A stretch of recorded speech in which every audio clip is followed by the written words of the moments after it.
Saludos, su servidor quien te habla, José Dávila. En esta ocasión quiero compartirles cuáles son las posturas existentes sobre el origen del sobre el origen del judaísmo. Obviamente desde la óptica histórica, desde la óptica evidencial, desde la óptica secular, lejos de la fe, porque la fe es algo que ciega a las personas y no dejan entender, ¿verdad? La fe no deja entender a las personas el porqué de sus creencias. Entonces vamos a ver el origen del judaísmo, las dos posturas que este servidor conoce y que este servidor se alinea con una de ellas, de cómo fue el origen del judaísmo. También les voy a comentar cómo llegué a la conclusión que apoya una de estas dos posturas. La primera postura, la que yo no apoyo. La primera postura, que es sugerida por varios autores, algunos de ellos arqueólogos judíos precisamente, arqueólogos israelíes, como podría mencionar Israel Finkelstein, uno de los coautores del libro La Biblia Desenterrada, un libro que recomiendo mucho y que se consigue la versión en español electrónica en la red. Y si a alguien le interesa, solo me envía su email y yo se la puedo facilitar. La Biblia Desenterrada. Pues estos autores, estas personas, ellos creen de una manera teórica, ellos creen que que la Torá, que la existencia de los textos, que la escritura de los textos fueron compuestas bajo la dirección del rey Josías. Bajo la dirección del rey Josías. Es decir, que el judaísmo nace con eso que leemos en el libro de Reyes, donde nos habla, ¿verdad?, de que el rey Josías, un rey con un templo que es absurdo, un templo supuestamente abandonado que está en su reino. Aparentemente no se sabe ni de qué es ese templo, que eso es extraño también, es algo, le digo, es algo absurdo. Este rey envía a recondicionar ese templo. La gente está cada cual por su lado. Entonces, supuestamente hay una existencia de unos sacerdotes, ¿verdad? Una existencia de unos sacerdotes que no se sabe a quién sirven, ni qué es lo que, ¿verdad?, ni qué es lo que ministran, porque más adelante se van a dar cuenta de lo absurdo de la historia, ¿no? Supuestamente los sacerdotes de este templo, mientras limpiaban, encontraron el texto, ¿verdad?, los textos de la Torá, los cuales nadie conocía. Se los leen al rey y el rey dice, wow, se emociona y pide que se le lea al pueblo. El pueblo, también ignorante completamente a estos textos, empieza a llorar y empiezan a decir cómo hemos hecho todo esto, ¿verdad? Toda esta vida que llevamos, ¿verdad? Una vida sin Dios, o una vida adorando a otros dioses. Y supuestamente ahí se convierten en monoteístas automáticamente y a observar la ley toraica. Eso está en el libro de Reyes. Es absurdo, es absurdo totalmente. El problema que yo tengo con eso, a pesar de que es absurdo toda la historia, es que el mismo libro de Reyes fue escrito después, ¿verdad?, de la dispersión en Babilonia. Por cierto, en uno de los versículos, el autor recuerda, literalmente como te lo estoy diciendo, recuerda el año 37 de la deportación. Por lo tanto, el autor de este libro es muy posterior, ¿verdad?, a la deportación. Y cuando está escribiendo este texto, estas historias, estas narraciones, él se acuerda de la deportación como algo en el pasado, en el año 37. Entonces podemos deducir que el mismo rey Josías pudiera ser hasta un personaje literario, una creación, un personaje mitológico y un personaje que no existió. Y no hay problema de que exista el personaje, porque hay otros personajes literarios como Robin Hood, el Rey Arturo y otros más, que da igual que existieran o no. Entonces, el hecho de que los declaremos como personajes literarios, mitológicos, no cambia nada el hecho de que existieran de verdad, porque en realidad estamos hablando de historias humanas y eso no cambia nada. El rey Josías era un personaje humano, entonces tampoco cambiaría nada en que se pudiera probar su existencia. Pero hasta ahora, las evidencias arqueológicas, históricas sobre el rey Josías son nulas o bien mínimas, si es que acaso no estoy actualizado. Lo último que yo tenía entendido cuando estaba estudiando este tema era que no habían evidencia, inclusive del mismo rey David. La única evidencia que se ha encontrado ha sido una estela que encontraron en Siria de un rey sirio que le había ganado una guerra a uno de los reyes de la casa de David, o sea, de la dinastía de David, no de David, sino hace mención de uno de los reyes de la dinastía de David. Y el mensaje en la estela es burlándose de la victoria que tuvo ante ese rey. Pero ahora la arqueología ha demostrado que en realidad el reino de Judá fue un reino insignificante en todo el Mediterráneo, no fue un reino imperial, fue un reino pequeño. De hecho, la palabra ciudad que se emplea en la Biblia es una palabra mal utilizada cuando se leen los textos bíblicos en el original, ¿verdad? En hebreo o en arameo, porque es un juego de palabras donde hemos escogido traducir a nuestra conveniencia, que ahora perdonen que no me acuerdo cuál es la palabra que se emplea ahí en hebreo, pero hemos escogido traducir a nuestra conveniencia la palabra cualquiera que ahora se me olvidó en hebreo, por ciudad. Por ciudad. La ciudad de Jerusalén. Pero la evidencia arqueológica nos dice que la ciudad de Jerusalén era una ciudad, que no era una ciudad, que era tipo aldea, una aldea amurallada, algo pequeño. Y que lo que conocemos, ¿verdad? Del ejército de esta ciudad era un ejército más bien defensivo, y no tenemos detalles de ejércitos ofensivos. En otras palabras, Jerusalén no era nada en comparación a los grandes imperios como Asiria, Babilonia, Egipto, Grecia. En el Mediterráneo era solo una simple aldea, ¿verdad? de judíos politeístas, porque la evidencia que existe hasta ahora es de que los judíos, ¿verdad? El reino de Judá, que sí es histórico, sí existió. También el reino de Israel en el norte también existió. Son históricos. Lo que no es histórico es la versión que se le dio a los judíos del origen de este pueblo. Ese origen mítico del éxodo y todas esas cosas, todos esos mitos. Ahora bien, vamos a dejar atrás esa postura que, ¿verdad? que afirma que el judaísmo se creó.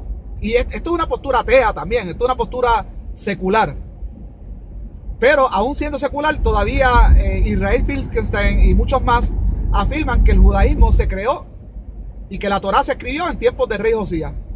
Vamos a la otra postura, que es un poquito más verosímil, más creíble, es la que yo me alineo. Y es que los textos de la Torá fueron escritos en la dispersión de Babilonia. Y vamos a ver cómo esto tiene mucho más sentido. Cuando los judíos regresan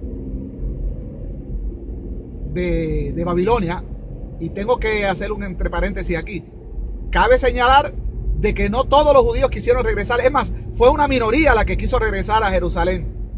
El resto de los judíos, las familias judías, se sintieron muy cómodos en la gran ciudad de Babilonia y no tuvieron ni la menor intención de regresar. Inclusive hasta la misma Biblia dice, que sabemos que también es un personaje mitológico, Daniel, tampoco Daniel quiso regresar. Entonces,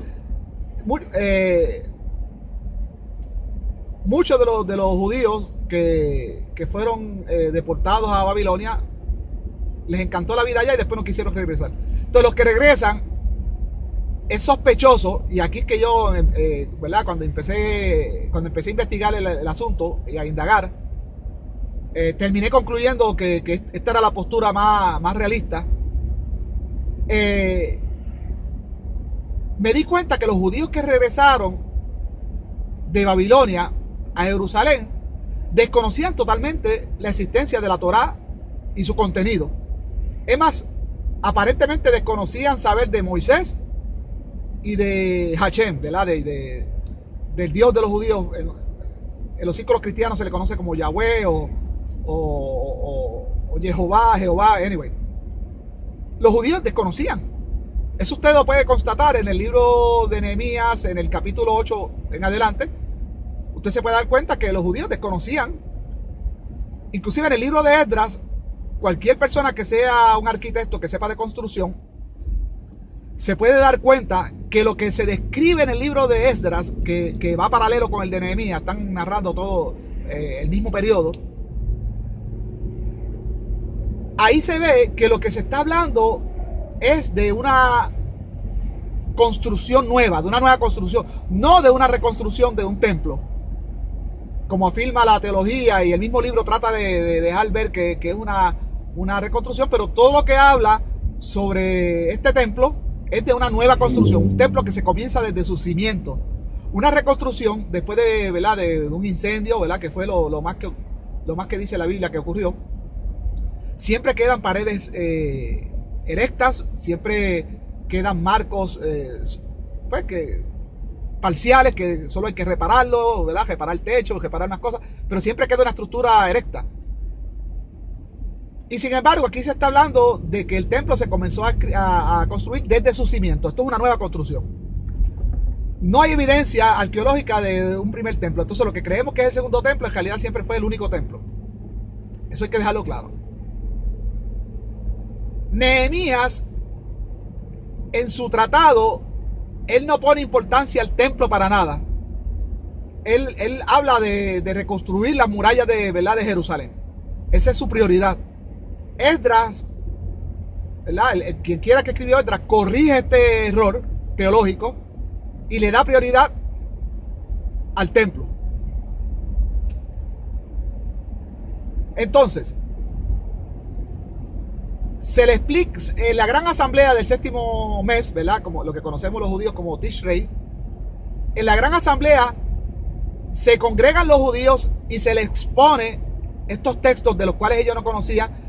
Aparentemente ahí se dice que se cuenta que hubo un grupo de los que ya habían sido designados como levitas que le traducen a la gente, porque aparentemente los textos estaban en arameo, a pesar también de que muchos de estos judíos eran analfabetas. Y aquí en esta congregación estamos hablando de los que regresaron de Babilonia y los que nunca fueron deportados, que siempre permanecieron en Jerusalén, porque los campesinos nunca fueron deportados. Nabucodonosor solo se interesó en las grandes esferas, la gente que tenía que ver con el gobierno, pero los campesinos se mantuvieron ahí, con un gobernador interino.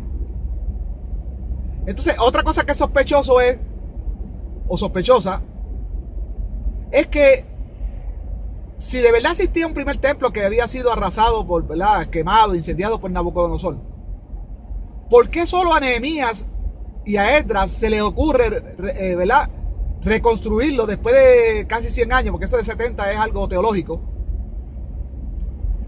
¿Y por qué no hubo una devoción, si existían devotos a Hashem, como dice la teología, y la arqueología pues contradice eso? ¿Por qué no hubo devotos que trataran de reconstruir el templo en Jerusalén? Eso es sospechoso, ¿verdad? No, tiene que venir Esdras y Nehemías, organizan esta gran asamblea donde adoctrinan al pueblo, les presentan estos textos de los cuales ninguno sabía.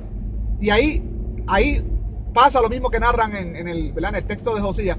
Se convierten, empiezan a llorar, ay, mira, no sabíamos, y hacen pacto en cumplir la ley que se les había expuesto, ¿verdad?, en esta gran asamblea, lo que se conoce como la Torá. Pero no duró mucho esta devoción, porque se lee el capítulo 13, mayormente en el 13:25 por ahí.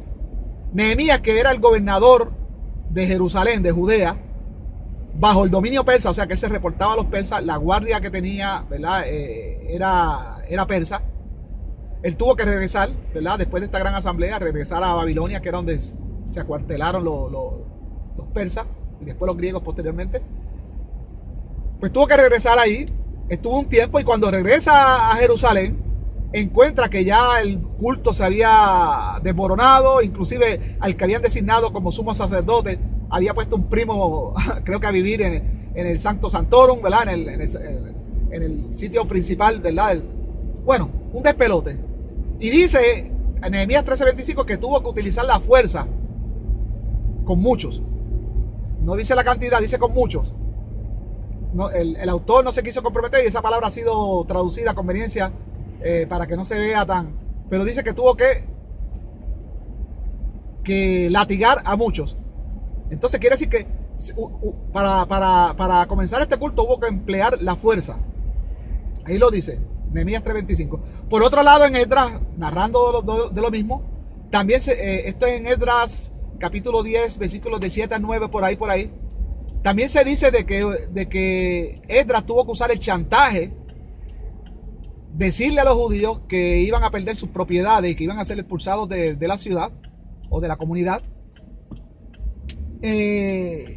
si no se atenían a esta nueva ley, que incluía este acto inhumano de tener que dejar a sus mujeres, porque eran ¿verdad?, de pueblos vecinos, y sus hijos y todo, hijos que eran judíos, eran de padres judíos.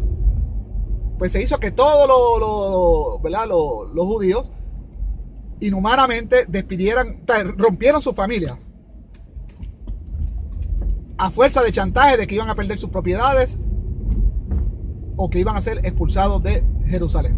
Es así como el culto del judaísmo queda afirmado, queda funcionando. Y desde este punto podemos decir que el culto funcionó a la manera toraica, ese judaísmo solo toraico, hasta el tiempo de los macabeos, hasta el tiempo de Epifanio, ¿verdad? Se me olvidó el nombre de este rey de los Ptolomeos, griego. Perdóneme por esta imprecisión histórica. Bueno, uno de los reyes, ¿verdad?, de Ptolomeos, el apellido era Epífanes.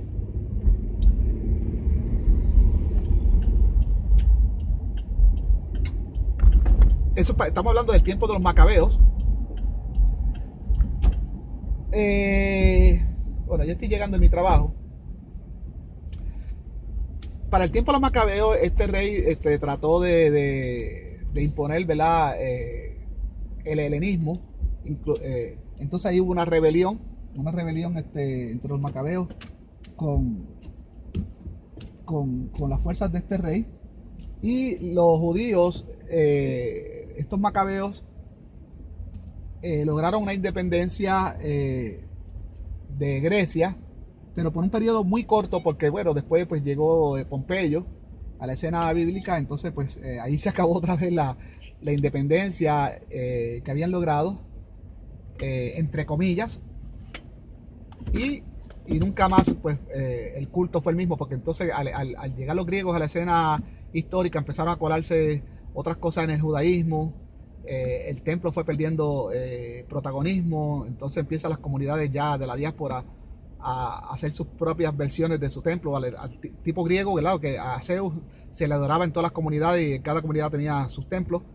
Y ya los judíos, empezándose a helenizar, emulan esta forma, ¿verdad?, de los griegos, y empiezan a hacer lo que llaman sinagogas, que son como versiones del templo en todas las comunidades. y ya ahí pues el judaísmo pues empezó a cambiar.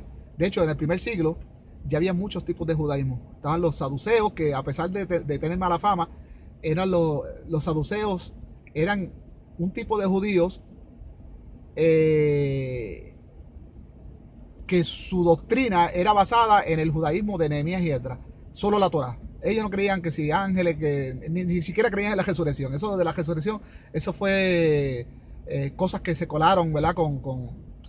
En los tiempos helenísticos, cuando los griegos formaron parte de la vida judía. Pero antes de eso, ¿verdad? Eso no existía. Entonces los saduceos conservaban la tradición ¿verdad? Nehemiática.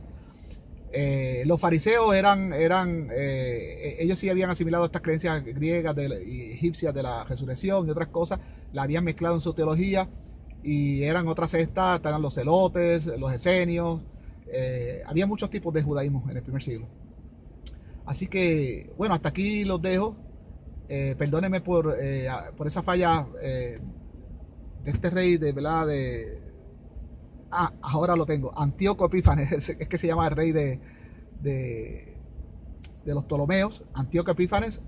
Así que perdónenme por haber olvidado ese nombre. Y bueno, después podríamos hablar más sobre el origen del judaísmo. Esta es la postura que yo me alineo.